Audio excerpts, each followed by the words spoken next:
Hi అండి. మామిడికాయ ముక్కల పచ్చడి చేసుకొని ఉంటాము. కానీ తురుము పచ్చడి ఒకసారి చేసుకొని చూడండి. చాలా టేస్టీగా ఉంటది.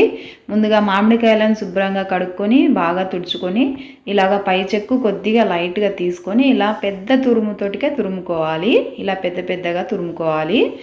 ఇప్పుడు ఒక బాండి తీసుకొని అందులో 1/2 లీటర్ ఆయిల్ లేదా 4 కప్పుల ఆయిల్ తీసుకొని, అది వేడెక్కిన తర్వాత శనగపప్పు, మినప్పప్పు, ఆవాలు వేసుకొని, అవి వేగిన తర్వాత కరివేపాకు వేసుకొని, కొద్దిగా కచ్చా పచ్చాగా మిక్సీ పట్టుకున్న వెల్లుల్లిపాయలను కూడా వేసుకొని, కొద్దిగా ఎండుమిరపకాయలను వేసుకొని, కొద్దిగా ఇంగువ వేసుకొని దాన్ని పక్కన పెట్టుకోవాలి. అది చల్లారేలోపు ఇప్పుడు మామిడికాయ తురుము ఈ కప్పుతో 4 కప్పులు అయింది. దానికి 2 కప్పుల కారము, ఒక 3/4 కప్పు ఉప్పు, 1 కప్పు మెంతులు, ఆవాలు వేసిన పిండి, తర్వాత ఒక 1/2 కప్పు వెల్లుల్లిపాయలను వేసుకోవాలి. తర్వాత పోపు కూడా వేసుకొని బాగా కలుపుకుంటే చాలా టేస్టీగా ఉండే తురుము పచ్చడి రెడీ అయిపోతుందండి. మీరు కూడా ట్రై చేసి ఎలా వచ్చింది